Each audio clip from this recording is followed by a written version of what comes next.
Hoy lo que vamos a ver son los control flow, una estructura de control que podemos usar en Swift. Las estructuras de control permiten modificar el flujo de ejecución de las instrucciones de un programa. Vamos a ver una sentencia condicional, el if. Usamos if para ejecutar condiciones muy simples. Si se cumple la condición, entramos dentro de un scope y ejecutamos cierta lógica.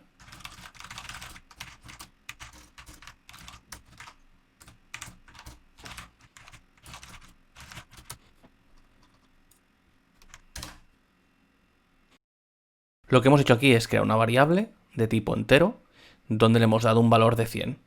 Si el número de suscriptores es más grande que 10, en este caso 100 es más grande que 10, entramos dentro del scope del if y ejecutamos la lógica que hemos añadido, en este caso printar por consola. Si el número de suscriptores es más grande que 10, estamos ejecutando una lógica.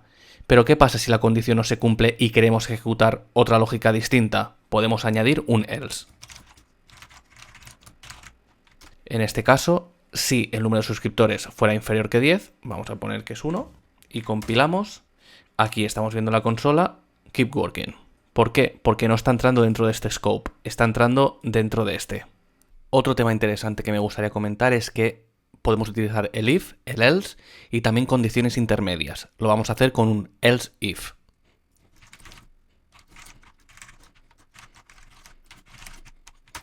Al compilar lo que estamos viendo es que no ha entrado dentro de esta condición porque 1 no es mayor que 10, sino si el número de suscriptores es igual a 1, entra dentro de este scope.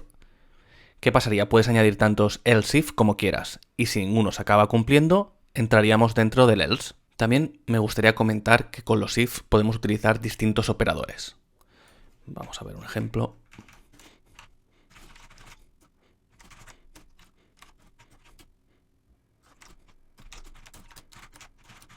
Lo que estamos haciendo aquí es decir, si el número de suscriptores es igual a 1 y encima se cumple que es un suscriptor, quiero que me printes este mensaje.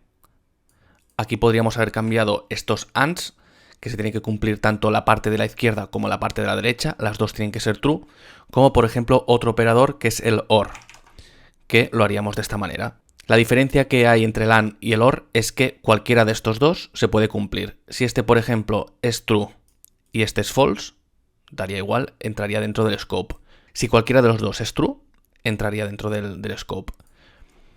Otra manera de hacer el operador AND, ¿vale? Que se cumplan estas dos condiciones es poniendo una coma. Podemos ir poniendo comas. Aquí lo he repetido el isSubscribed. Y podríamos ir metiendo tantas condiciones como queramos. Para que entre dentro del scope, todas estas tres condiciones tienen que ser true. Ahora lo que vamos a ver son los gars.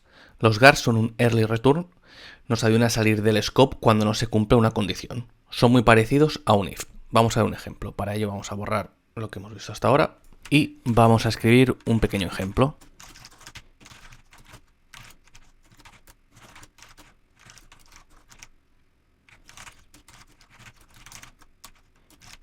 Lo que hemos hecho aquí ha sido crear una función. La necesitamos para poder usar los guard dentro de los playgrounds. Lo que vemos aquí es, hemos creado un array totalmente vacío y hemos creado una función. Una función lo veremos más adelante, pero para que te hagas una idea es una agrupación de lógica. Y lo que hacemos cuando llamamos a esta función es comprobar que este array no está vacío.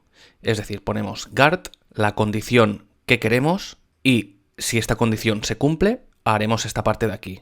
Y si no se cumple la condición, printaremos este mensaje y haremos un return. Y lo que haremos es que nuestra función acabará. Puede parecer un poco confuso al principio, pero nos ayuda a reducir mucho código y a ser más legible que en lugar de utilizar un if para comprobar esta condición. Vamos a compilar el código y ver qué pasa. Efectivamente se está printando este mensaje por consola. ¿Por qué? Porque myArray está vacío. Lo hemos inicializado vacío. Entonces, ¿qué pasa? Que está entrando dentro de este scope, hace lo que tiene que hacer y sale de la función. No ejecuta nada más. Esta parte no la está ejecutando. Solo está ejecutando la parte dentro del scope del guard. Otra funcionalidad de los guard es que podemos extraer el valor de un opcional. Es decir, lo mismo que hacíamos con un if let, lo podemos hacer con un guard.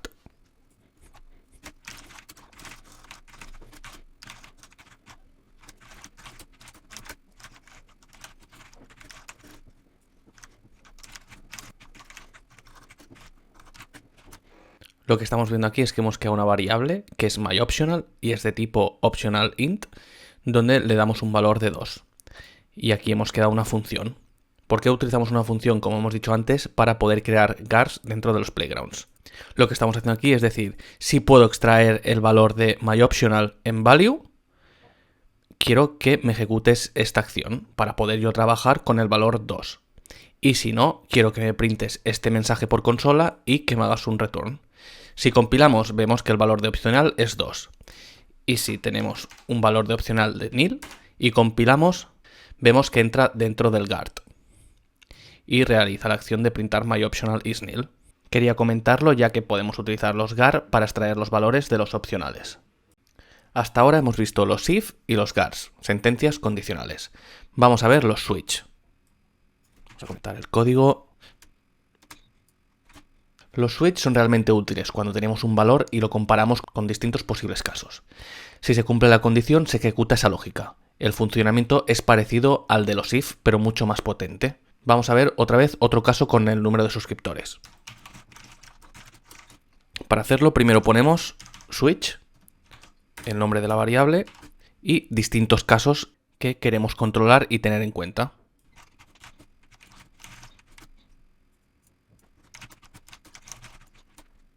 Vale, lo que hemos hecho aquí ha sido generar un caso. El caso de que el número de suscriptores sea 100, quiero que entre por este camino y printe por consola este mensaje, que al compilar es lo que nos ha salido. Ha printado el mensaje que estaba dentro del caso de 100.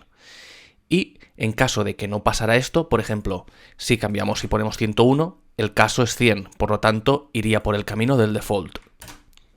Y sale el mensaje de keep working. Tú puedes tener un switch con muchos casos, pero si no hay ninguna condición que se cumple, irá por el camino de defecto, el default. Esto es realmente útil y vamos a ver más ejemplos de los switch. Vamos a ver cómo utilizar where dentro de los switch.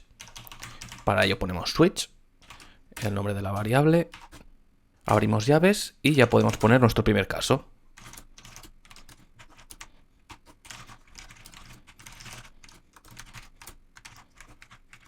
Y vamos a añadir ahora el caso por defecto, que si no entra en ningún caso, acabará entrando por ahí. Si compiláramos ahora, veríamos que ha entrado en el caso de que el número de suscriptores es más grande que 0. Aquí lo que estamos diciendo es que nuestro número de suscriptores, para que entre en este caso, tiene que cumplir una condición, y es que sea más grande que 0. Como la cumple, entraría por aquí y printamos el mensaje de tenemos un montón de suscriptores y el total sería 101, que es lo que estamos recogiendo en esta X. Y en el caso que no se cumpliera esta condición, pues entraría en el caso por defecto. Hemos visto cómo vitaminar un poco nuestro switch utilizando la keyword where. Vamos a ver otro ejemplo. Otro ejemplo que creo que va a ser mucho más claro. Imagínate los mensajes de WhatsApp.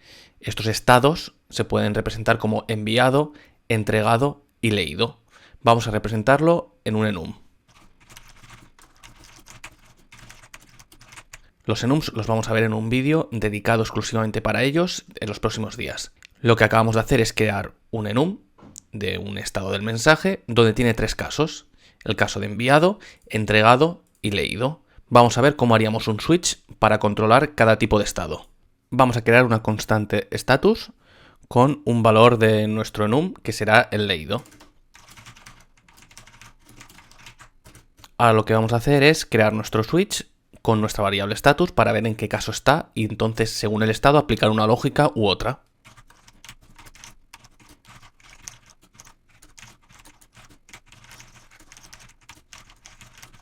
Lo que hemos hecho aquí es crear nuestro switch con nuestra variable status que tiene el valor de read y los distintos casos para los distintos tipos de casos de nuestro enum. ¿Qué pasa? Que al inicializar status con el valor .read, lo que va a hacer es entrar en este caso. Por lo tanto, cuando compilemos ahora, veremos por consola que el mensaje está leído. Y así es, vemos por consola el mensaje leído. Creo que este ejemplo queda más claro, ya que, por ejemplo, si estamos en el caso de WhatsApp a la hora de enviar, pues tendremos un tick gris. Si está entregado el mensaje, se verían como 2 ticks grises. Y si está leído, se vería como 2 ticks en azul. Aquí lo que estamos haciendo es lógica muy simple, printar por consola. Hemos visto los if, guard y switch. Ahora vamos a ver cómo recorrer colecciones.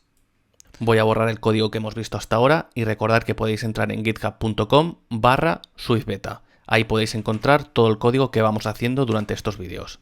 Ahora lo que vamos a ver es el for-in. El for-in lo utilizamos dentro de una secuencia, como por ejemplo los elementos de un array o los caracteres de una string. Y te preguntarás, ¿para qué sirve recorrer todos ellos? Pues porque al final quieres aplicar alguna lógica a cada elemento de tu secuencia. Vamos a ver un ejemplo muy sencillo solo para printar los elementos de un array por la consola.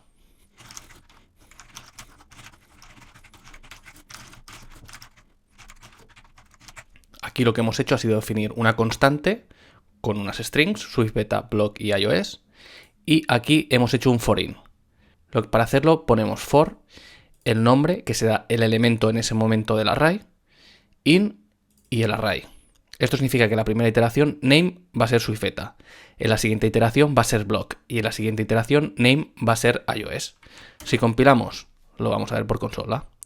Ponemos hello SwiftBeta, hello block y hello iOS. Esto es muy sencillo. También, como hemos visto antes con el switch, podemos utilizar la keyword where. Y aquí, por ejemplo, podemos decir que solo nos printe los nombres que tengan un número determinado de caracteres. Aquí le hemos dicho, oye, quiero que me iteres dentro del array, pero que solo entres en el scope del for si el número de caracteres del elemento es superior a 6. Y por eso solo nos está printando hello SwiftBeta cuando compilamos. También podemos iterar dentro de un diccionario. Vamos a ver cómo lo haríamos. Para ello vamos a crear primero el diccionario.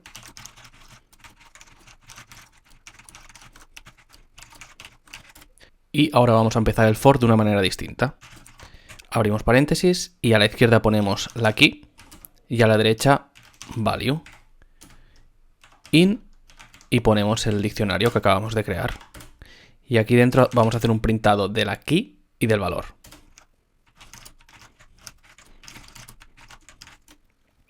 Si compilamos vemos que number es 30 y value iOS. Vale, lo tenemos aquí. El siguiente es 10 y SwiftBeta. Vale, lo tenemos aquí. Y el siguiente sería 20 y el valor block. Como ves y explicamos en el vídeo anterior, los diccionarios no siguen un orden. Es por eso que no vemos primero 10, 20 y 30, como veíamos en el caso de los arrays.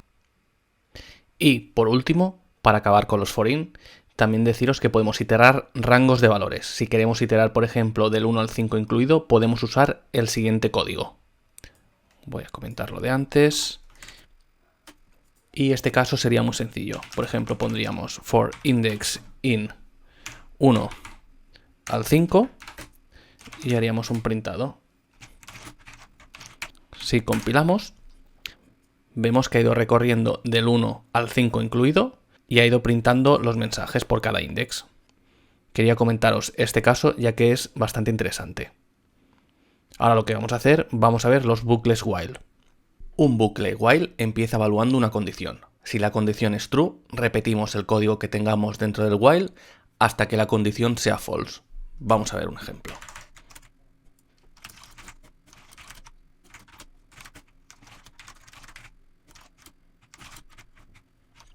Lo que estamos haciendo aquí es crear una variable count, que será un entero, lo inicializamos a 0, y mientras count sea inferior a 10, lo que vamos a hacer es entrar dentro del while y ejecutar la tarea que queramos hacer. En este caso vamos a aplicar por consola el valor de count. Y antes de salir del while, lo que vamos a hacer es incrementar count en 1. Por lo tanto, este count llegará a un momento en que será 10 y esta condición no se cumplirá. Por lo tanto, dejará de entrar dentro del scope y seguirá con la ejecución del programa. Vamos a ver el resultado. Y efectivamente, estamos entrando en count de 0 hasta 9. Cuando intenta entrar en el 10, dice, ostras, 10 no es más pequeño que 10, entonces esta condición es false y saldría. Por último, me gustaría enseñarte el repeat while. Es muy parecido al while, el resultado es exactamente el mismo. En lugar de poner while, ponemos repeat y abrimos las llaves. Aquí dentro vamos a hacer lo que teníamos dentro del while.